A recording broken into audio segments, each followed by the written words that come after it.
আলাইকুম রাহমাতুল্লাহ। রাসূল সাল্লাল্লাহু আলাইহি ওয়াসাল্লাম পবিত্র মুখ নিষিদ্ধ বাণী দ্বারা বোঝা যায় রমজান সম্পর্কে সালমান ফার্সি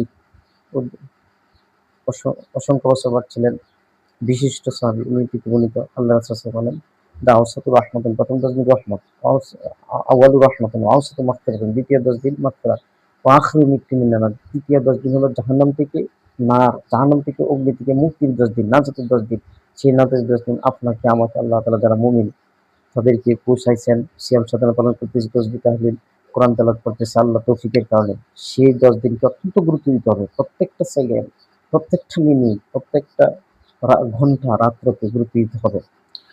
রাসূলুল্লাহ সাল্লামের পবিত্র মুখ নিষিদ্ধ বাণী সহিহ বুখারী শরীফের কোরআন কারীমের ফরিজি কিতাবের স্থান মর্যাদা সহিহ বুখারী 270 পৃষ্ঠা এবং আল্লাহ তাআলার ওহী বাণী কোরআন কারীমের সূরা কদরের 3 নম্বর আয়াতের ব্যাখ্যা বিশ্লেষণ বোঝা যায় যে প্রত্যেকটা সেকেন্ড গুরুত্ব দিতে হবে।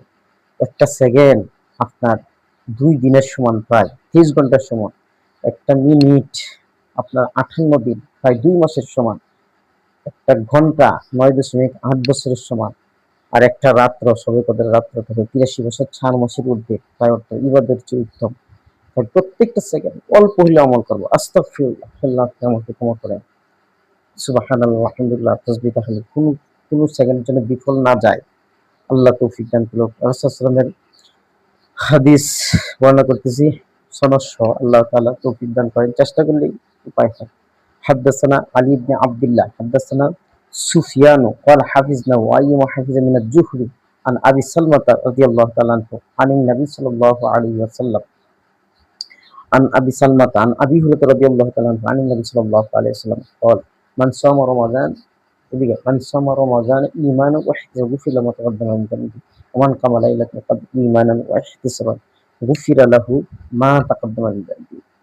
তাবাহু সুলাইমান ইবনে কাসিম জুহরি, সেই বুখারী শরীফ প্রথম খণ্ড 270 পৃষ্ঠা 169 নম্বর হাদিস, 31 নম্বর অধ্যায় 1 নম্বর পরিচ্ছেদের হাদিস। আল্লাহ রাসূল সাল্লাল্লাহু আলাইহি ওয়াসাল্লামের এই পবিত্র বাণী থেকে বোঝা যায়, সংক্ষিপ্ত অর্থ হলো, রাসূল বলেন, যে ব্যক্তি শবে কদর রাতে মান কামা লাইলাতুল ঈমান ওয়া ইহতিসাব, ঈমান থাকা এবং সব লাগায় শবে কদর রাতে ইবাদত করবে, তাকে আল্লাহ তাআলা সব গুনাহ মাফ করে দিবেন। সুবহানাল্লাহ।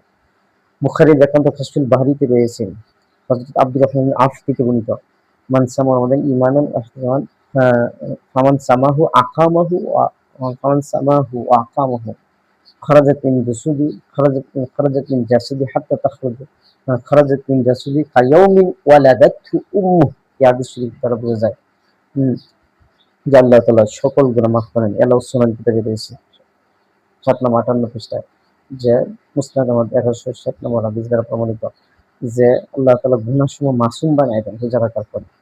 এখন আমি প্রত্যেকটা সময়কে গুরুত্ব দিব, প্রত্যেকটা সেকেন্ডকে গুরুত্ব দিব। যদি গুরুত্ব দিতে পারি, আল্লাহ তাআলা তৌফিক দান করবেন। অসংখ্য নেকের ফাঁকি অল্প সময়ে যদি আল্লাহ তাআলা হায়াত দান করেন, অল্প সময়ে অনেক নেকের বাগী হইতে পারবো। যদি আপনার আমার জীবনের একটা শবে কদর কবুল হয়ে যায়, 5টা শবে কদর কবুল হয়ে যায়, 10টা শবে কদর কবুল হয়ে যায়, তাহলে এমনকি এতেকাফে বসার দ্বারা তারা প্রাপ্য, তারা অংশীদার পাবে। তবে আমারও তো সবের দরকার আছে, নেকের দরকার আছে। যদি আপনার আমার জীবনে 5টা শবে কদর কবুল হয়ে যায়, তাহলে আপনার আমার হায়াত 70 বছর ধারাবাহিকভাবে কলিজা সব থেকে সবটা আল্লাহ তাআলা আমাকে দান করবেন। যদি 10টা শবে কদর হয়, কত নেকের অংশীদার হব। আল্লাহ নবীর উম্মত হওয়ার কারণে এই বৈশিষ্ট্য দান করেছেন। আল্লাহ আপনাকে আমাকে এখন প্রত্যেকটা সেকেন্ডকে, প্রত্যেকটা মিনিটকে, প্রত্যেকটা ঘন্টাকে, প্রতি রাত্রটাকে গুরুত্ব সহকারে ইবাদত মশগুল হব আর কিছু না কিছু দান করার তৌফিক আল্লাহ তাআলা দান করেছেন। অল্প হইলেও দান করব, অর্থাৎ সররাই অদররাই, সচ্ছল অসচ্ছল অবস্থা সর্বাবস্থা আল্লাহ দরিদ্র অসহায় মসজিদ মাদ্রাসা তালিবুল ইলমদেরকে দান করব। আল্লাহ তৌফিক দান করুক, সহিহ আমল করার তৌফিক দান করুক।